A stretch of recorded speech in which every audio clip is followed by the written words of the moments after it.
Mga kapatid, mga kapwa ko Pilipino Metodista, isang mainit na pagbati po ang ipinapaabot ko sa inyong lahat. At isang pribilehiyo po na maibahagi ko sa inyo ngayon ang aking talambuhay, kung paano ako ay tinawag ng Panginoon sa paglilingkod sa ating iglesia, at kung paano ako ay nagnanais na maging bahagi ng pagbabago sa ating iglesia, kung paano ang lahat ay tinatanggap at minamahal at may pagkakataon na makapaglingkod sa ating iglesia. At sa panahon na ang nagkakaisang Iglesia Metodista, di lamang sa Pilipinas, kundi sa buong daigdig, ay nasa panahon ng pagdidili-dili, pag-uusap, pag-aaral, kung paanong ating malalaman ang tunay na kalagayan ng mga kapwa ko, lesbian, gay, bisexual, transgender, at queer, intersex, or asexual, or LGBTQ na community. Ngayon po ay hinaharap natin ang pag-aaral tungkol sa human sexuality, o binuo po ng ating General Conference at ng ating Council of Bishops ang Commission on a Way Forward, kung paano ang ating pong mga delegado sa committee na yon ay nag-aaral. At meron pong mga kapwa gay at lesbian sa committee na yon. Meron po tayong mga kapatid na sa lahat ng panig ng daigdig na bahagi rin nun. At mahalaga na tayo ay mag-usap, magbahagi ng ating mga kwento. Sapagkat ang bagay na human sexuality o sexualidad ay ayaw nating pinag-uusapan. Ito po ay isang tabu na bagay na hindi tayo komportable bilang mga Pilipino pag-usapan. Ngunit hindi po ito dapat maging balakid, sapagkat nasa panahon po tayo na ang ating iglesia ay nagnanais na magkaroon ng pag-uusap. Open, honest conversations are very, very important, sapagkat tayo mga kapatid, magkakapatid sa pananampalataya. Ako po ay lumaki na Metodista. Pinanganak sa isang Metodistang tahanan. Ang aking pong home church ay Knox United Methodist Church, ang ating unang Iglesia Metodista sa Pilipinas at pinakamatandang protestanting simbahan sa Pilipinas. At ako rin po ay nag-aral sa ating pong mga paaralan. Ang aking pong kindergarten ay sa Knox Kindergarten School, at ang aking pong elementary at high school ay sa Philippine Christian University, Union Elementary and Union High School of Manila. Pagkatapos po noon, pumasok po ako sa Bible College. Ako po ay nagtapos sa Far Eastern Bible Institute and Seminary, Phoebus College of Bible sa Carohatan, Valenzuela. At pagkagaling po doon ay nagtuloy po ako sa Union Theological Seminary, kung saan ako po ay nagtapos ng aking Masters of Divinity. At bumalik po din ako ulit doon upang magtapos ng Master of Theology in Social Ethics under the Southeast Asia Graduate School of Theology. At nito pong 2003 ay nagpunta po ako sa Amerika sa Graduate Theological Union at Pacific School of Religion, at nagtapos po ako ng aking Doctor of Ministry sa Pacific School of Religion in Berkeley, California. At sa aking pong pag-aaral, sa aking paglaki at aking paglago, hindi po nawawala ang aking pagmamahal sa ating pong iglesia, sa kabila ng mga panahon na alam kong hindi ako ganap na tinatanggap ng ating iglesia kung sino ako. Ako po ay isang gay United Methodist clergy. Ako po ay bahagi ng LGBTQ community. At kahit po nung ako'y lumalaki, yung lang marinig ko yung salitang bakla, ay alam ko na hindi katanggap-tanggap sa maraming mga tao sa ating iglesia. At hindi ko po inaasahan na mangyayari sa akin na tatanggapin ko kung sino ako. Napakahirap po nung panahon na dinaanan ko na ako po ay nagtatago. I was in the closet for most of my life. Pero balikan ko po yung aking pong paglaki at paglago bilang isang bata, isang Kristiyano. Lumaki po ako sa pamilyang Metodista. At Noon pong ako po ay nasa grade 5 po ako, ah, sa isang children's camp sa Knox United Methodist Church. Natatandaan ko si Pastor Venko ang nagsasermon noon at tinawag niya ang kami mga kabataan na nagnanais na maging pastor o diakonesa na tumindig. At I can still remember that night sa aming children's camp na ako'y tumayo at nagsabing nais ko maglingkod sa Panginoon bilang kanyang manggagawa sa iglesia. At simula noon, alam niyo po, mga pastor, mga diakonesa, inihanda nila ako kahit na ako po isang bata pa noon, 5th grade. Pero pag tagal-tagal po noon, iniimbitahan na nila ako magsalita sa children's worship at bahagi na ako ng mga Bible study. Kahit po sa aming tahanan, laging may Bible study. Tuwan-tuwa ako pagka dumarating ang mga pastor. And I was really ready for the ministry, excited for the ministry even at a very young age. Ngunit nung ako po ay grade 5 din sa Union Elementary School, doon ko rin po napansin na nag-umpisa akong nagkaroon ng crush sa aking pong mga male classmates. At ito po ay naging problema sa aking kaisipan, sa aking diwa bilang isang kabataan na Metodista. Sapagkat alam ko na hindi tanggap sa ating iglesia na ikaw ay magkagusto sa kapwa mo lalaki. Kung babae ka sa kapwa mo babae. Di lalo na kung ikaw ay isang lalaki na iniisip mo at tinatanggap mo na maaring ikaw ay isang babae or transgender. So kahit po nung ako ay 5th grade pa lamang, nagtatanong na ako sa aking sarili, Panginoon, bakit mo ako tatawagin na maging lingkod mo sa isang iglesia na hindi tatanggap sa akin kung sino ako? Why, oh God, why would you call me to be your servant, to be a pastor in your church, in a church that will not accept me fully and love me fully for who I am, So isipin po niyo, mula 5th grade ako hanggang ako po ay pumasok sa Bible College, a very conservative Bible college, at nagtapos sa seminaryo, and I had 3 degrees in seminaries. Ngunit nung pong ako ay nasa pangalawang pag-aaral ko sa seminaryo, doon ko pa lamang nag-umpisang matanggap kung sino ako. At napakahabang panahon ako po ay hindi ladlad o I was in the closet for a long time.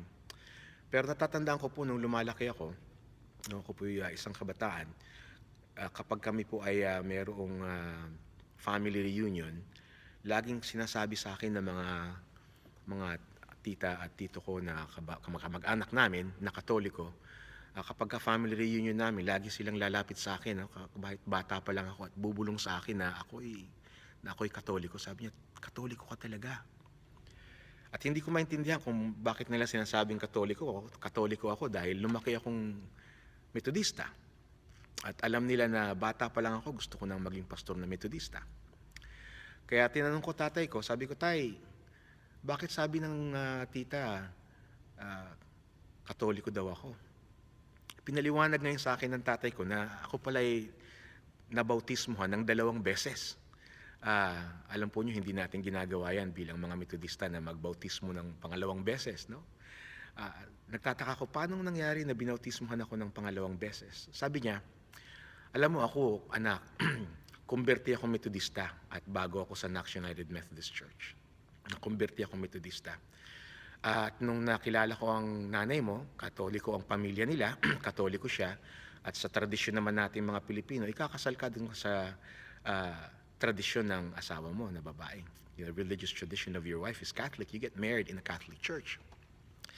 At ang sabi niya, pumayag ako na magkaroon ng, hindi ako pumayag na ikasal sa Catholic Church. Pero ang sabi niya, pumayag ako sa aming deal na ikakasal kami sa Knox United Methodist Church. Ngunit ang unang anak, ang panganay na anak, ay babautismohang Katoliko. Kaya ang nangyari noon, kinasal sila sa Knox United Methodist Church. Si Pastor Isaias Manahan ang nagkasal sa kanila.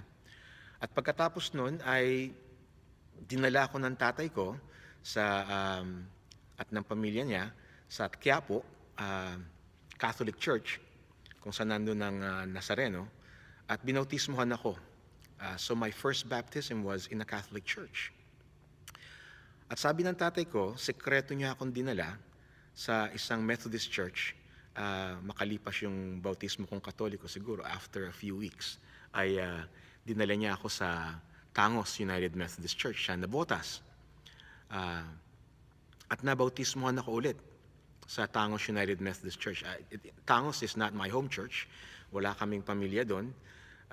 Pero doon ako binautismohan ng tatay ko. Kaya pala, 2 baptismal certificate ko. At ang sabi nga ni tatay, siguro maganda na yun para covered natin, Katoliko ka, Protestante ka, we got ourselves covered. Pero hindi ko nalaman ang importansya nun hanggang ako ay dinala ng Panginoon sa Tangos. Alam po niyo, Tangos United Methodist Church ang unang simbahan na pinaglingkuran ko bilang ordinadong pastor sa ating iglesia. Ako po ay nagsimula sa ibang mga simbahan sa Batangas, sa Bikutan, at nung po ako'y naordinahan, ang unang simbahan na pinaglingkuran ko bilang ordinadong pastor natin ay sa Tangos United Methodist Church, kung saan ako binautismohan. Simula po nung ako ay grade 5, hanggang nung panahon na yon, tinatanong ko sa Panginoon, Panginoon, bakit po niyo ako tinawag na maging lingkod ninyo sa isang iglesia na hindi tatanggap sa akin kahit, na alam ko na ako ay isang bakla, I am gay, why would you call me? Why would you do this to me? Ngunit nung pong unang araw na ako ay nagsalita sa Tangos, kinuha ko po yung baptismal book kung saan nila tinatala lahat ng mga nabautismuhan sa simbahan nila. At dinala ko sa altar yung baptismal book na lumang-luma na. At binuksan ko doon sa pahina kung saan nandoon yung aking pangalan. At sabi ko, mga kapatid, binautismuhan po ako dito sa simbahang ito. I was baptized in this very church, in this very sanctuary. Ito po ang aking pangalan. At nung panahon na yon, nung oras na yon, I heard God's voice in my heart saying, I never left you while you were in the closet the whole time. Mula nung grade 5 ka hanggang sa oras na ito, hanggang naordinahan ka, hindi kita iniwan. Kahit na pakiramdam mo, nag-iisa ka sa iyong sikreto. You are my child. And I brought you back to the very same place where I took you as a child, where you were baptized. Dinala kita sa lugar na ito bilang lingkod ko, kung saan ikaw ay binautismohan na tinanggap ng aking iglesia bilang aking anak. Here you were celebrated as God's child. That this baby is life and a gift from God. There is nothing wrong with you, child. Ikaw ay anak ko. Mahal kita. I brought you full circle. Mga kapatid, sa bautismo, ang sakramento natin, kapag dinala natin ang isang sanggol sa altar, nangangako tayo na mamahalin natin ang sanggol na ito, palalakihin natin sa pananampalataya sa ating iglesia. Mamahalin natin ng walang pasubali. Hindi natin tinatanong kung ang sanggol bang ito ay magiging bakla o tomboy sa kanilang paglaki. Kung hindi alam natin na itong sanggol na ito ay biyaya ng Diyos. At nangangako din tayo sa ating binyag, nalalabanan natin ang anumang uri ng pang-aapi. At baptism, we make promises, we make vows that we will struggle, we will fight against any form of sin and oppression. We made promises Nangako po tayo. At ngayon, nasa panahon tayo ng pag-uusap kung paano natin tatanggapin, mamahalin, o ano bang gagawin natin sa mga kapatid natin na lesbian, bisexual, transgender, gay, or queer sa ating komunidad. Alam po ninyo, ang mga kapwa ko po na LGBTQ, mga kapwa ko bakla, tomboy, sila po'y nasa ating iglesia. Kami po ay mga obispo nyo, kami po ay mga pastor ninyo. We are your members, we are your children, we sing in the choir, naglilingkod po kami sa ating iglesia, nagbibigay po kami ng aming ikapo. Ngunit sa ating iglesia ay hindi po kami katanggap-tanggap. We are second-class Christians, second-class members in our church. Ako po ay ganap na nagpahayag kung sino ako. Alam ng aking mga obispo, alam ng ating iglesia. Ako po ay nagsalita sa harap ng connectional table sa kanilang pagpupulong sa Mozambique, sa Africa noong 2015. At ako po ay ganap na ladlad sa ating iglesia sapagkat naniniwala ako na sa pagbabahagi ng aming mga talambuhay ay ganap na may babahagi namin kung sino kami, kung sino ako. At nagnanais naman ako na sana, kung maririnig ninyo ang aming kwento ng buhay, ang aming buhay pananampalataya, ay maunawaan ninyo kung paanong mahal din namin ang iglesyang ito katulad ninyo. Kahit na kami hindi ganap na katanggap-tanggap, hindi kami maordinahan, hindi kami maaaring ikasal sa ating iglesia, ngunit sa kabila ng lahat ng ito, kami ay naririto pa rin. In spite of this all, we stay. Sapagkat mahal ko po ang ating iglesia. This is the church of my youth. This is the church of my childhood. Ako po'y tinawag ng Panginoon sa iglesyang ito upang maglingkod. At katulad nga ng sinabi ko sa inyo, dinala ako ng Panginoon sa simbahan kung saan ako ay nabautismuhan upang ipaalaala lang sa akin kung paano akong mahal ng Panginoon. Ang sabi ng iba, pinili mo ba yan? Pinili mo ba yan? Kung meron po akong pinili, mga kapatid, pinili ko kung sino ako ayon sa plano ng Diyos sa aking buhay. I chose to affirm who God meant me to be. At ang nais ko lang pong sanang ibahagi sa inyo, kung hindi nyo man kami maunawaan, mahalin niyo po kami. Kami ay mga anak ninyo. Kami po ay mga lingkod ninyo. Kung paano kami ay mahal ng Panginoon. God loves me so much. At sa mga kapwa ko, bakla, tomboy, transgender, bisexual, sa ating iglesia, alamin po ninyo, tanggapin po ninyo, mahal ka ng Panginoon. At kung nagnanais ka na umalis, naintindihan ko yon. Sa mga kapamilya ng mga kapwa ko, bakla at tomboy, mahalin po ninyo ang inyong anak, ang inyong kapamilya, sapagkat yun ang nais ng Panginoon. At hindi po nyo kami dapat baguhin sapagkat niloob ng Panginoon kung sino kami.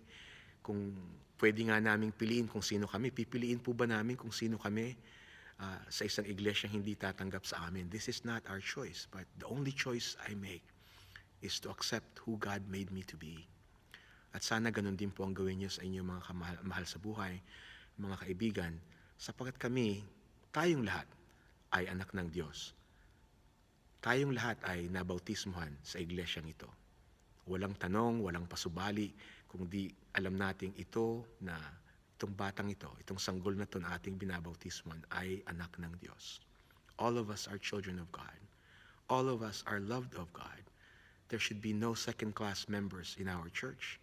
And we should avail of the full blessings and ministries of our church.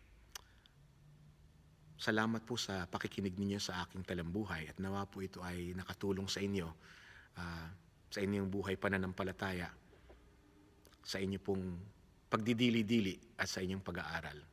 Maraming salamat po at pagpalain po kayo ng Panginoon.